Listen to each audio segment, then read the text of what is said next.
नमस्कार दोस्तों, on exam GK में आप सभी का स्वागत है। आज की इस वीडियो के माध्यम से Uttar Pradesh police constable exam के लिए जीके जीएस की एक और महत्वपूर्ण वीडियो कराने वाले हैं, जो कि आपके आने वाले यूपीपी एग्जाम के लिए इम्पोर्टेंट रहेगी।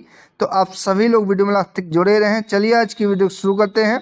आज का पहला प्रश्न है, प्रकाश तरंग किस प्रकार की तरंग है? अनुप्रस्थ तरंग, अनुदैर्ध्य तरंग, उपरोक्त दोनों, इनमें से कोई नहीं। तो प्रकाश तरंग जो कि अनुप्रस्थ तरंग होती है, तो ऑप्शन नंबर ए इसका सही जवाब हो जाएगा। अगला, प्रकाश का वेग कितना है? तो ध्यान रखेंगे प्रकाश का वेग जो कि 3 × 10⁸ मीटर पर सेकंड है, 3 × 10⁸ मीटर पर सेकंड जो कि प्रकाश का वेग है। ऑप्शन नंबर 20 का सही जवाब है, ध्यान रखेंगे। अगला क्वेश्चन, वाहन पीछे से आने वाली वस्तुओं को देखने के लिए किसका प्रयोग किया जाता है? तो दोस्तों, जो हमारी गाड़ियों या बाइक में जो शीशा लगा होता है, जिससे कि हम पीछे जो भी वाहन आ रहे हों उनको देखते हैं, तो उस शीशे में किसका उपयोग किया जाता है? तो ध्यान रखेंगे, वाहन पीछे से आने वाली वस्तुओं को देखने के लिए उत्तल दर्पण का प्रयोग किया जाता है। ऑप्शन नंबर सी इसका राइट ऑप्शन हो जाएगा। यहाँ पर उत्तल लेंस भी दिया गया है जो कि गलत है, इसमें दर्पण का प्रयोग किया जाता है। तो ऑप्शन नंबर सी इसका सही जवाब हो जाएगा।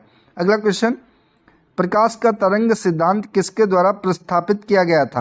प्लांक के द्वारा, फैराडे के द्वारा, न्यूटन के द्वारा या हाइगेंस के द्वारा? तो प्रकाश का तरंग सिद्धांत जो कि हाइगेंस के द्वारा प्रतिस्थापित किया गया था। ऑप्शन नंबर डी इसका सही जवाब हो जाएगा। अगला क्वेश्चन, इंद्रधनुष कितने रंग का दिखता है?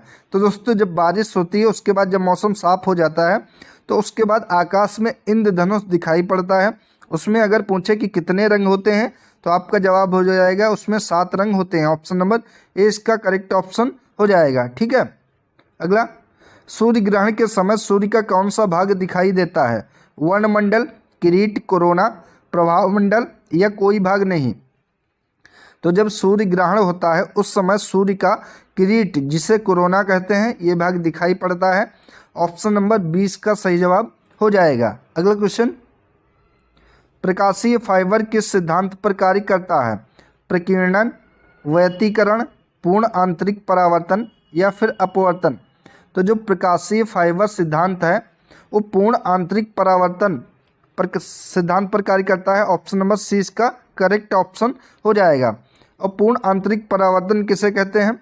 तो जब प्रकाश किसी चिकने तल से टकराकर वापस मुड़ जाता है तो उसे प्रकाश परावर्तन, पूर्ण आंतरिक परावर्तन कहते हैं। ठीक है। ऑप्शन नंबर सी इसका राइट ऑप्शन हो जाएगा। अगला क्वेश्चन, वाहनों के अग्रदीपों में किस प्रकार का दर्पण का इस्तेमाल किया जाता है?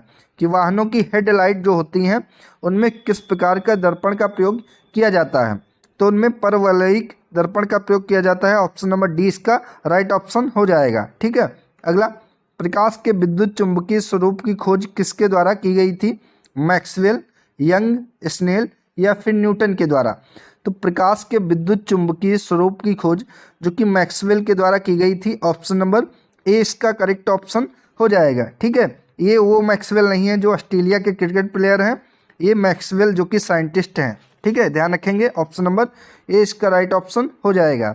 अगला, पानी से लटका कर बैठे हुए व्यक्ति को उसका पैर उठा हुआ और छोटा दिखाई पड़ता है, इसका कारण क्या होता है?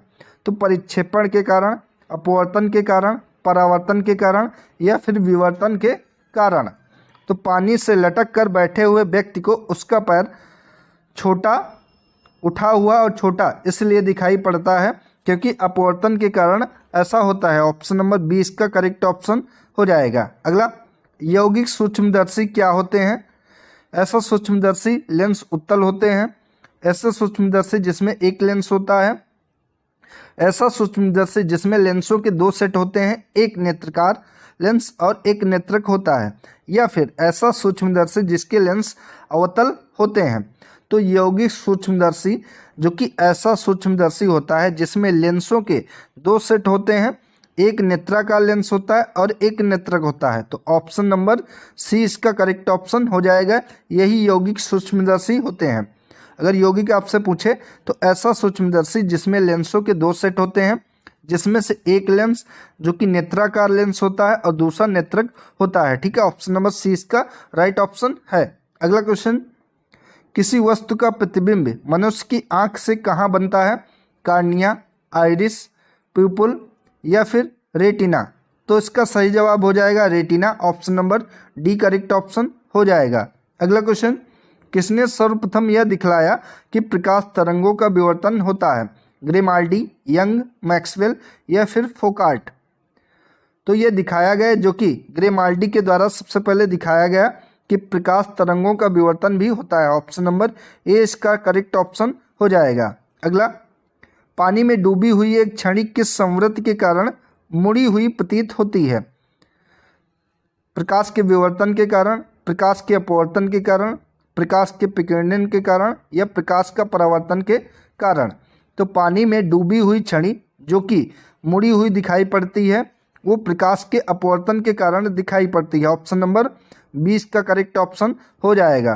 दोस्तों, जब ये पानी जैसे होता है, इसमें जब हम लोग कोई छड़ी डुबोते हैं तो वो इस प्रकार दिखाई देती है, यानी कि मुड़ी हुई दिखाई देती है, तो प्रकाश के अपवर्तन के कारण दिखाई देती है। 20 का करेक्ट ऑप्शन हो जाएगा। अगला क्वेश्चन, किसके कारण आकाश नीला दिखाई पड़ता है? इंपॉर्टेंट क्वेश्चन है ये। तो अपवर्तन, परावर्तन, विकिरणन, विक्षेपण।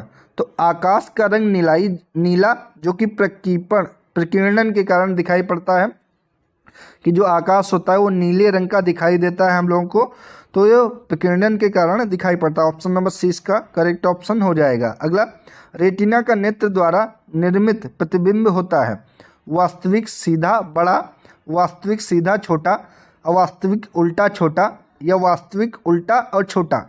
तो रेटिना का नेत्र द्वारा निर्मित प्रतिबिंब जो कि वास्तविक उल्टा और छोटा दिखाई पड़ता है। ऑप्शन नंबर डी इसका करेक्ट ऑप्शन है।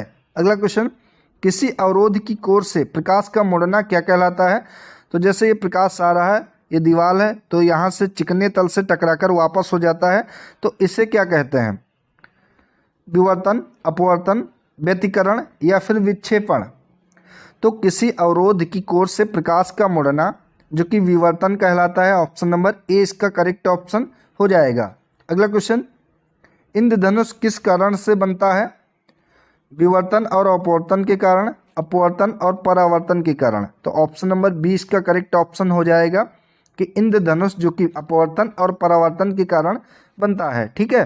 अगला क्वेश्चन, सूर्योदय और सूर्यास्त के समय वायुमंडल में लालिमा किस कारण छा जाती है? ये इंपॉर्टेंट क्वेश्चन है ये।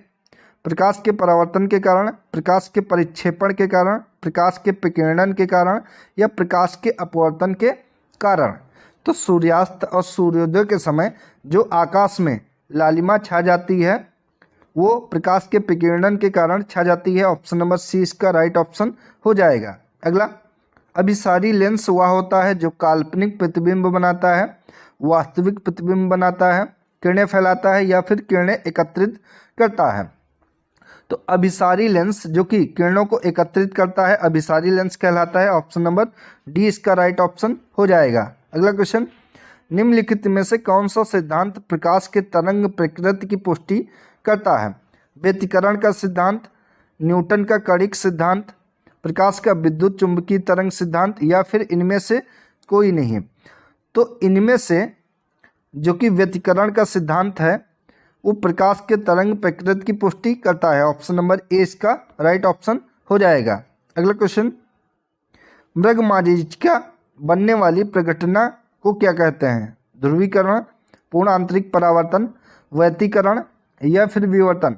दोस्तों, गर्मियों के मौसम में हम लोगों ने देखा होगा कि जब रोड पे चलते हैं तो जैसे यहाँ दूर हैं तो दूर ऐसा प्रतीत होता है कि यहाँ पर पानी रोड पे भरा हुआ है। ये बिटुमिन की रोड पर अक्सर दिखाई देता है कि लगता है कि यहाँ पानी भरा हुआ है, तो इसे ही मृगमरीचिका कहते हैं।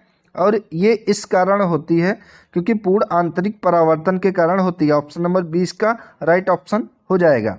अगला क्वेश्चन, इंद्रधनुष के किस रंग का विक्षेपण सबसे अधिक होता है? तो इंद्रधनुष के बैंगनी रंग का विक्षेपण जो कि सबसे ज़्यादा होता है। Option number C correct option है। ठीक है। अगला, अपसारी लेंस वह होता है जो किरणें एकत्रित करता है, काल्पनिक प्रतिबिंब बनाता है, वास्तविक प्रतिबिंब बनाता है या किरणें फैलाता है। तो अपसारी लेंस जो कि किरणें फैलाता है और अभिसारी लेंस अगर अभिसारी पूछे तो अभिसारी किरणों को एकत्रित करता है। ठीक है, ध्यान रखेंगे कि अपसारी लेंस जो कि किरणों को फैलाता है और अभिसारी लेंस जो कि किरणों को एकत्रित करता है। तो ऑप्शन नंबर डी इसका राइट ऑप्शन हो जाएगा। अगला क्वेश्चन, प्रकाश के चिकने पृष्ठ से टकराकर वापस लौटने की घटना को क्या कहते हैं? इंपॉर्टेंट क्वेश्चन है ये। तो प्रकाश के चिकने तल से टकराकर वापस लौटने की घटना को प्रकाश का परावर्तन कहा जाता है। ऑप्शन नंबर ए इसका करेक्ट ऑप्शन हो जाएगा। अगला, तरल से भरे हुए बीकर का तल किस कारण से कुछ ऊपर उठा हुआ दिखाई पड़ता है? तो दोस्तों, जब हम लोग बीकर में कोई तरल पदार्थ भरते हैं तो ऐसा लगता है कि इसका तल यहाँ पे ना होकर यहाँ पर है, यानी कि कुछ उठा हुआ दिखाई पड़ता है। वो किस कारण से दिखाई पड़ता है? तो ये अपवर्तन के कारण दिखाई पड़ता है। ऑप्शन नंबर 20 का करेक्ट ऑप्शन है। अगला क्वेश्चन, सूखा बालू चमकीला क्यों दिखाई देता है जबकि गीला बालू धुतहीन होता है? ये किस कारण से दिखाई पड़ता है? तो इसका कारण परावर्तन होता है। Option number C correct option है, जिसके कारण यानी कि परावर्तन के कारण ही सूखा जो बालू है वो चमकीला दिखाई पड़ता है, जबकि गीला बालू चमकीला नहीं दिखाई पड़ता। तो इसका कारण परावर्तन होता है। ऑप्शन नंबर सी इसका करेक्ट ऑप्शन हो जाएगा। ठीक है, अगला, डाईऑप्टर किसकी इकाई है? लेंस की फोकस की दूरी की, प्रकाश की तीव्रता की, ध्वनि की तीव्रता की, या लेंस की क्षमता की? तो डाईऑप्टर जो कि इंपॉर्टेंट है, कई बार एग्जाम में पूछी गई है, ये लेंस की क्षमता की इकाई है। ऑप्शन नंबर डी इसका करेक्ट ऑप्शन हो जाएगा। अगला क्वेश्चन, प्रकाश का वेग सर्वप्रथम किसने ज्ञात किया था? रोमन ने, माइकलसन ने, गैलीलियो ने, या फिर न्यूटन ने? तो प्रकाश का वेग जो कि सर्वप्रथम रोमन ने ज्ञात किया था, जो कि 3 × 10⁸ मीटर पर सेकंड होता है। ठीक है, अभी बताया जा चुका है। तो ऑप्शन नंबर ए इसका राइट ऑप्शन हो जाएगा। अगला, पेरिस्कोप बनाने में निम्नलिखित में से कौन सा एक प्रयुक्त होता है? तो पेरिस्कोप बनाने में इनमें से समतल दर्पण का प्रयोग करते हैं। ऑप्शन नंबर 20 का राइट ऑप्शन है। अगला क्वेश्चन, प्रकाश का वेग अधिकतम कहाँ पर होता है? हीरे में, पानी में, निर्वात में, या फिर हाइड्रोजन में? तो प्रकाश का सबसे ज़्यादा वेग जो कि निर्वात में होता है। Option number C correct option हो जाएगा। अगला क्वेश्चन, लाल कांच को अधिक ताप पर गर्म करने पर वह किस रंग का दिखाई देता है? नीला, पीला, लाल, या हरा? तो लाल कांच को ज़्यादा गर्म करने पर वह हरे रंग का दिखाई पड़ता है। तो हरा रंग जो कि ऑप्शन नंबर डी में है। तो ऑप्शन नंबर डी इसका राइट ऑप्शन हो जाएगा। अगला क्वेश्चन, एक उत्तल लेंस को जब पानी में डुबोया जाता है तो उसकी क्षमता घट जाती है, बढ़ जाती है, अपरिवर्तित रहती है, या फिर इनमें से कोई नहीं? तो जब एक उत्तल लेंस को पानी में डुबोया जाता है तो इसकी जो क्षमता है वो घट जाती है। ऑप्शन नंबर ए इसका राइट ऑप्शन हो जाएगा। अगला क्वेश्चन, दूरदृष्टि दोष से पीड़ित व्यक्ति के चश्मे में कौन सा लेंस प्रयोग किया जाता है? ये भी इंपॉर्टेंट क्वेश्चन है ये।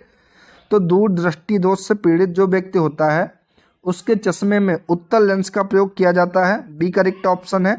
और अगर यहीं पर निकट दृष्टि दोष से पीड़ित व्यक्ति के चश्मे में कौन सा प्रयोग किया जाता है लेंस? तो उसमें अवतल लेंस का प्रयोग किया जाता है। ठीक है, दूर में उत्तल लेंस और निकट में अवतल लेंस। इस प्रकार ध्यान रखेंगे कि दूर जैसे कह रहा है तो हिंदी वर्णमाला में ऊ जो कि दूर आता है तो उत्तल लेंस, और अगर निकट पूछे तो आ पहले आता है जो कि अवतल लेंस हो जाएगा। इस प्रकार याद रखेंगे। ऑप्शन नंबर 20 का राइट ऑप्शन है। अगला क्वेश्चन, तंतु प्रकाशीय संचार में संकेत किस रूप में प्रवाहित होता है? तो तंतु प्रकाशीय संचार में संकेत जो कि प्रकाश तरंग के रूप में प्रवाहित होता है। ऑप्शन नंबर सी इसका करेक्ट ऑप्शन हो जाएगा। अगला क्वेश्चन, फोटॉन किसकी मूलभूत यूनिट है? गुरुत्वाकर्षण की, विद्युत की, चुंबकत्व की, या प्रकाश की? तो फोटॉन जो कि प्रकाश की मूलभूत यूनिट है। ऑप्शन नंबर डी इसका राइट ऑप्शन है। अगला क्वेश्चन, प्रिज्म में प्रकाश के विभिन्न रंगों का विभाजन क्या कहलाता है? प्रकाश का वर्ण विक्षेपण, प्रकाश का परावर्तन, प्रकाश का अपवर्तन, प्रकाश का विवर्तन? तो प्रिज्म में प्रकाश के विभिन्न रंगों का विभाजन जो कि प्रकाश का वर्ण विक्षेपण कहलाता है। ऑप्शन नंबर ए इसका सही जवाब हो जाएगा। अगला क्वेश्चन है, फोटोग्राफी में मुख्य रंग कौन कौन से होते हैं? लाल, पीला, हरा, लाल, नीला और हरा, लाल पीला और हरा, लाल नीला और पीला। तो फोटोग्राफी में मुख्य रंग होते हैं लाल, नीला और हरा। लाल, नीला और हरा जो कि फोटोग्राफी के मुख्य रंग होते हैं। तो ऑप्शन नंबर 20 का करेक्ट ऑप्शन है। अगला क्वेश्चन, दूरदृष्टि निवारण के लिए किसे काम में लेते हैं? कौन सा लेंस आता है काम में? तो अभी बताया जा चुका है, इसमें उत्तल लेंस काम में आता है। ऑप्शन नंबर सी इसका करेक्ट ऑप्शन है। और निकट दृष्टि में तो अवतल लेंस का उपयोग किया जाता है। ठीक है। अगला, कौटिल्य के अर्थशास्त्र में किस पहलू पर प्रकाश डाला गया है? तो इसमें राजनीतिक नीतियां हैं। ऑप्शन नंबर डी इसका करेक्ट ऑप्शन हो जाएगा। अगला, प्रकाश के निम्नलिखित प्रकारों में से किनका पौधे द्वारा तीव्र अवशोषण होता है? नीला और लाल, इंडिगो और पीला, पीला और बैंगनी, बैंगनी और नारंगी। तो इनमें से प्रकाश के नीला और लाल में से पौधे द्वारा तीव्र अवशोषण होता है। तो ऑप्शन नंबर ए इसका करेक्ट ऑप्शन हो जाएगा। अगला क्वेश्चन, एक अंतरिक्ष यात्री को अंतरिक्ष में आकाश का रंग कैसा दिखाई देता है? नीला, काला, बैंगनी, लाल। तो एक अंतरिक्ष यात्री को अंतरिक्ष में आकाश का रंग जो कि काला दिखाई पड़ता है। ऑप्शन नंबर 20 का करेक्ट ऑप्शन है। कई बार एग्जाम में पूछा गया है, तो आपके एग्जाम के लिए इम्पोर्टेंट क्वेश्चन है। ठीक है, ध्यान रखेंगे। अगला क्वेश्चन, 3 मूल रंग कौन कौन से होते हैं? हरा, पीला व लाल। नीला, पीला, लाल, नीला, लाल, हरा, नीला, पीला और हरा। तो इनमें से आपको बताना है कि 3 मूल रंग कौन कौन से होते हैं। तो ये नीला, लाल व हरा, ये 3 जो कि मुख्य रंग होते हैं। ठीक है, option number C correct option है। अगला क्वेश्चन, सबसे कम तरंग दैर्ध्य वाला प्रकाश कौन सा होता है? लाल, इसकी सबसे ज़्यादा होती है, पीला, नीला, बैंगनी। तो सबसे कम तरंग दैर्ध्य वाला प्रकाश जो कि बैंगनी रंग का होता है। ऑप्शन नंबर डी इसका करेक्ट ऑप्शन है। अगला, मायोपिया से क्या तात्पर्य है? तो निकट दृष्टि दोष को मायोपिया के नाम से भी जाना जाता है। और अगर आपसे पूछे कि इसमें कौन से लेंस का प्रयोग किया जाता है, तो निकट में अवतल लेंस का प्रयोग किया जाता है। ठीक है, और दूर में उत्तल लेंस का प्रयोग किया जाता है। ऑप्शन नंबर ए इसका करेक्ट ऑप्शन हो जाएगा। ठीक है। अगला, निम्नलिखित में से किसमें उच्चतम ऊर्जा होती है? पीले प्रकाश में, नीले प्रकाश में, हरे प्रकाश में, लाल प्रकाश में। तो सबसे ज़्यादा उच्चतम ऊर्जा जो कि नीले प्रकाश में होती है। ऑप्शन नंबर बी इसका करेक्ट ऑप्शन हो जाएगा। ठीक है। अगला, लैम्बर्ट नियम किससे संबंधित है? अपवर्तन से, व्यतिकरण से, प्रदीप्त से, परावर्तन से। तो लैम्बर्ट नियम जो कि प्रदीप्त से संबंधित है। ऑप्शन नंबर सी इसका राइट ऑप्शन है। अगला क्वेश्चन, निम्नलिखित में से कौन सा प्राथमिक रंग नहीं है? तो प्राथमिक रंग जो कि लाल, नीला और हरा है। तो लाल, नीला और हरा, लेकिन पीला प्राथमिक रंग नहीं है। तो ऑप्शन नंबर डी इसका राइट ऑप्शन हो जाएगा। अगला, फोटोग्राफिक कैमरे का कौन सा भाग आँख की रेटिना की तरह कार्य करता है? फिल्म, प्रकाश छिद्र, शटर या फिर लेंस। तो इनमें से फिल्म जो कि आँख की रेटिना की तरह कैमरे में काम करती है। ऑप्शन नंबर ए इसका करेक्ट ऑप्शन हो जाएगा। अगला क्वेश्चन, दूर की वस्तुओं के निरीक्षण के लिए किस प्रकाशिक यंत्र का उपयोग किया जाता है? इलेक्ट्रॉन माइक्रोस्कोप, दूरदर्शी, सरल सूक्ष्मदर्शी या संयुक्त सूक्ष्मदर्शी। तो दूर की वस्तुओं के निरीक्षण के लिए जो कि दूरदर्शी प्रकाशिक यंत्र का उपयोग किया जाता है। ऑप्शन नंबर 20 का राइट ऑप्शन है। अगला क्वेश्चन, अवतल लेंस हमेशा किस प्रकार का प्रतिबिंब बनाते हैं? लेंस की वक्रता के अनुरूप प्रकार का प्रतिबिंब, वास्तविक प्रतिबिंब, आभासी प्रतिबिंब या वस्तु की विशेषता के अनुरूप प्रकाश का प्रतिबिंब। तो इनमें से अवतल लेंस हमेशा जो कि प्रतिबिंब बनाते हैं, आभासी प्रतिबिंब बनाते हैं। ऑप्शन नंबर सी इसका सही जवाब हो जाएगा। अगला क्वेश्चन, प्रकाश छोटे छोटे कणों से मिलकर बना है, जिसे क्या कहते हैं? परमाणु, न्यूट्रॉन, प्रोटॉन या फिर फोटॉन। तो परमाणु भी नहीं होगा, न्यूट्रॉन भी नहीं होगा, पॉजिट्रॉन भी नहीं होगा। तो प्रकाश जो छोटे छोटे कणों से मिलकर बना होता है उन्हें फोटॉन कहते हैं। ऑप्शन नंबर डी इसका सही जवाब हो जाएगा। तो दोस्तों ये थी आज की इम्पोर्टेंट वीडियो जिसके अंतर्गत विज्ञान के महत्वपूर्ण क्वेश्चन कराए गए जो कि आपके आने वाले यूपीपी एग्जाम के लिए इम्पोर्टेंट